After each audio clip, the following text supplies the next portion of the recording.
आज हम आपको उस टाइटन सबमरीन के बारे में बताएंगे जो समुद्र की गहराई में गई तो थी, लेकिन फिर समुद्र की गहराई से सतह पर दोबारा वापस नहीं लौटी, बल्कि हमेशा हमेशा के लिए समुद्र की गहराइयों में समा गई। ओशियन गेट की टाइटन सबमरीन ने 17 जून 2023 को पोलर प्रिंस मदरशिप के साथ अपने सफ़र की शुरुआत करके कनाडा के सेंट जॉन्स पोर्ट से 700 किलोमीटर दूर नॉर्थ अटलांटिक ओशन के उस लोकेशन पर पहुंची जहां पर टाइटैनिक जहाज का मलबा समुद्र की गहराइयों में मौजूद है।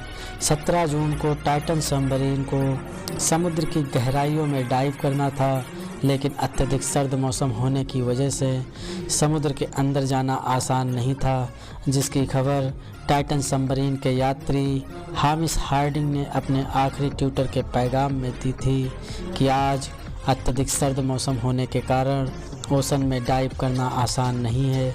कल जब थोड़ी देर के लिए मौसम साफ़ होगा, सुबह हम ओशन में डाइव कर जाएंगे।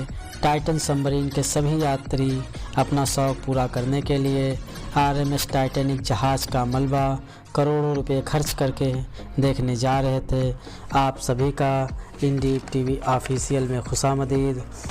ये वही मशहूर ज़माना आरएमएस टाइटैनिक जहाज़ था जो अपने पहले सफ़र की शुरुआत 10 अप्रैल 1912 को इंग्लैंड के साउथहैम्पटन से शुरू करके अमेरिका के शहर न्यूयॉर्क जा रहा था, जो रास्ते में ही एक आइसबर्ग यानी पानी की सतह पर बहती हुई बर्फ़ की चट्टान से टकराकर 2 हिस्सों में टूटकर 14 अप्रैल 1912 को नॉर्थ अटलांटिक ओशन में डूब गया था, जो उसका आखिरी सफ़र भी हो गया था, जिसमें लगभग 1500 से अधिक लोगों की मृत्यु डूबने से हुई थी, जो कि इतिहास की सबसे बड़ी शांतिकाल समुद्री आपदाओं में से एक है।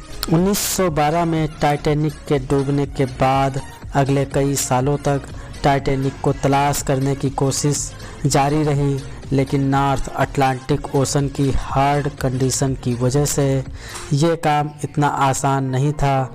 लेकिन इस दुर्घटना के 73 साल बाद 1985 में ओशन के फ्लोर पर टाइटैनिक जहाज़ का मलबा समुद्र की गहराइयों में करीब 13,000 फीट नीचे यानी 4 किलोमीटर नीचे आखिरकार मिल ही गया। इस गहराई में पानी का प्रेशर लगभग 5,800 psi होता है।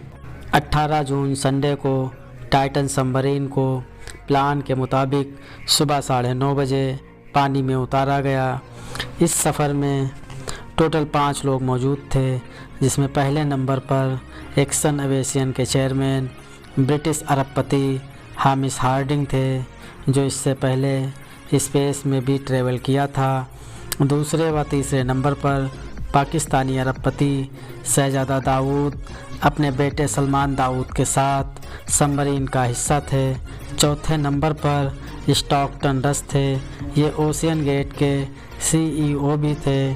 5वें नंबर पर पॉल हेनरी थे, जो पहले भी टाइटैनिक शिप को जाकर देख चुके थे। ये टाइटैनिक मलबे के एक्सपर्ट थे, इन्हें बिखरे हुए मलबे की काफ़ी जानकारी थी। ये 5 लोग टाइटन सबमरीन का हिस्सा थे। टाइटन सबमरीन को टाइटैनिक शिप तक जाने और आने का पूरा ट्रिप लगभग 8 घंटे का होता है। कहा जाता है कि ओशियन की गहराइयों में जाना स्पेस में जाने से भी ज़्यादा मुश्किल है, और इसकी सबसे बड़ी वजह होती है पानी का प्रेशर। टाइटन सबमरीन ओशन में उतरने के बाद सेफली डाइव कर गई। सबमरीन को टाइटैनिक के मलबे वाली लोकेशन पर सतह से पहुंचने में लगभग 2 घंटे का समय लगता है। टाइटन सबमरीन हर 15 मिनट पर पानी की सतह पर मौजूद मदरशिप को वायरलेस सिग्नल भेजती है, परंतु 1 घंटा 45 मिनट बाद सबमरीन का संपर्क सतह पर मौजूद मदरशिप से टूट गया। 15 मिनट पहले संपर्क टूटने का मतलब था कि सबमरीन टाइटैनिक के काफ़ी करीब पहुंच चुकी होगी। समुद्र की इतनी गहराइयों में सूरज की रोशनी नहीं पहुंच पाती है, यहाँ हर वक्त काफ़ी अधिक अंधेरा रहता है। इतनी गहराइयों में वायरलेस सिग्नल का टूटना एक सामान्य बात होती है। इसलिए इस बात को पहले मदरशिप में मौजूद क्रू मेंबर ने भी इसे इतना सीरियस नहीं लिया। यहाँ एक बात बताते चले कि डाइव करने से पहले सबमरीन में एक मसला नोटिस किया गया था, फिर भी उसको नज़रअंदाज करके जान खतरे में डालकर ओशन में डाइव कर गए। टोटल ट्रिप 8 घंटे होने की वजह से सबमरीन को 9:30 बजे से लेकर 5:30 बजे तक पानी की सतह पर वापस लौटना था। लेकिन जब सबमरीन 5:30 बजे तक पानी की सतह पर वापस नहीं आई और ना ही किसी प्रकार का सबमरीन से संपर्क हो पा रहा था, तब ऊपर मौजूद मदरशिप में क्रू के पसीने छूटना शुरू हो गए और 6:35 पर कनेडियन एजेंसियों ने रेस्क्यू ऑपरेशन शुरू कर दिया और यूएस कोस्ट गार्ड से संपर्क करके मदद मांगी। अगले दिन मंडे को यूएस और कनेडियन शिप और प्लेन ने पूरी एरिया में बड़े पैमाने पर सर्च ऑपरेशन शुरू कर दिया। ऑपरेशन में सिर्फ समुद्र की सतह पर नहीं बल्कि सोनार स्कैनिंग की मदद से पानी के अंदर भी अपनी तलाश जारी रखी। नॉर्थ अटलांटिक में हज़ारों किलोमीटर तक बड़े पैमाने पर खोज की गई। इस ऑपरेशन में अमेरिका कनाडा एजेंसियों के साथ साथ अंतर्राष्ट्रीय एजेंसियां भी शामिल थीं। अगले 2 दिनों तक तलाश जारी रही पर टाइटन का कुछ भी पता न चल सका। 21 जून को सुबह 6 बजे अंडर वाटर रडार की मदद से सर्च टीम को पानी की गहराइयों में से कुछ आवाज़ सुनाई दी। फ़ौरन रोवर्स को आवाज़ की डायरेक्शन में भेजा गया, लेकिन टाइटन की कोई खबर ना मिल सकी। टाइटन सबमरीन में केवल 96 घंटे यानी 4 दिन का ही ऑक्सीजन मौजूद था, जिसमें से 4 दिनों में से 3 दिन गुजर गए थे। इसलिए अब टाइटन को हमेशा के लिए खो देने का डर सताने लगा था। लेकिन यूएस, कनाडा और फ्रांस की सर्च टीम ने हार नहीं मानी।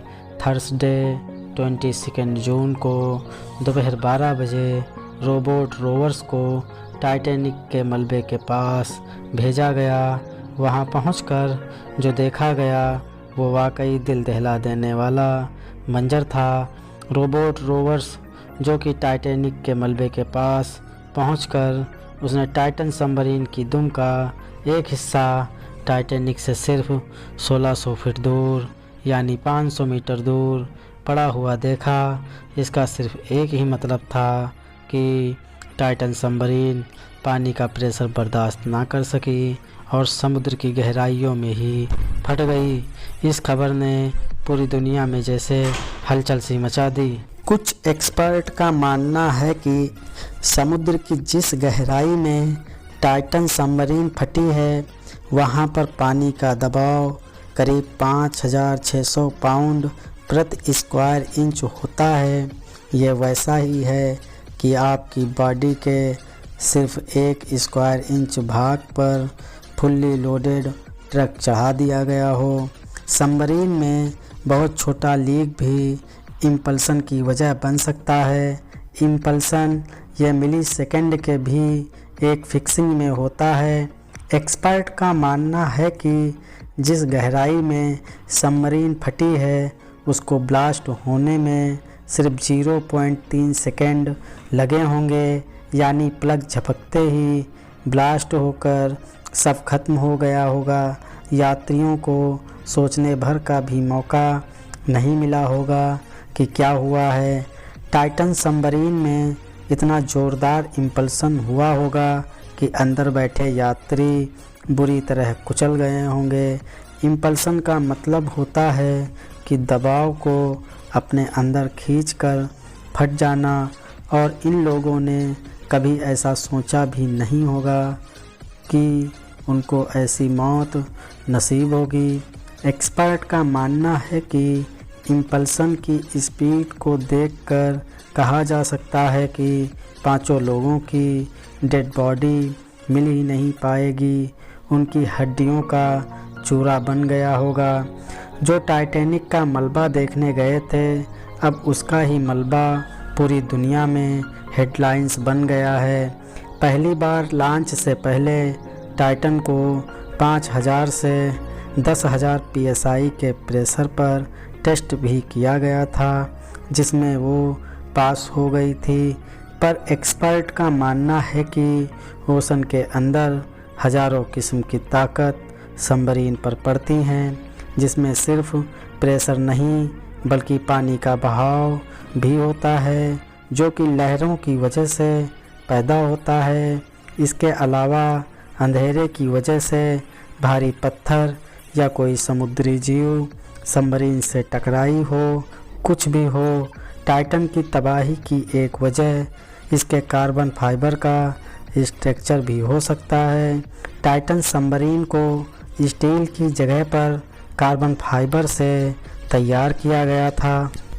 टाइटन सबमरीन जहाज़ का मालिकाना हक रखने वाली कंपनी ओशियन गेट ने 22 जून थर्सडे को एक बयान जारी किया कि पनडुब्बी हादसे का शिकार हो गई है।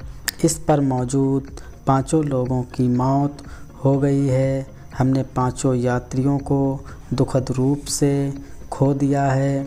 इस हादसे के बाद से अब सबमरीन की सिक्योरिटी को लेकर कई सवाल उठाए जा रहे हैं। सवाल उठाने में सिर्फ यात्रियों के परिवार के लोग ही शामिल नहीं हैं, बल्कि टाइटैनिक फिल्म बना चुके डायरेक्टर जेम्स कैमरून भी हैं, जो कई बार टाइटैनिक जहाज़ को जाकर देख चुके थे, जिसके बाद उन्होंने एक फ़िल्म बनाई थी जिसका नाम टाइटैनिक था, जो कि बहुत ही प्रसिद्ध हुई थी, जिसने लगभग पूरी दुनिया को टाइटैनिक शिप के बारे में बता दिया था। और कई सिक्योरिटी भी कंपनी पर सवाल उठा रही हैं। उम्मीद है आप सभी को इंडी टीवी ऑफिशियल की ये वीडियो पसंद आई होगी। आप सभी से गुजारिश है कि इस वीडियो को लाइक शेयर करना ना भूलें और इंडी टीवी ऑफिशियल को सब्सक्राइब करें। फिर मिलते हैं किसी दूसरी वीडियो में।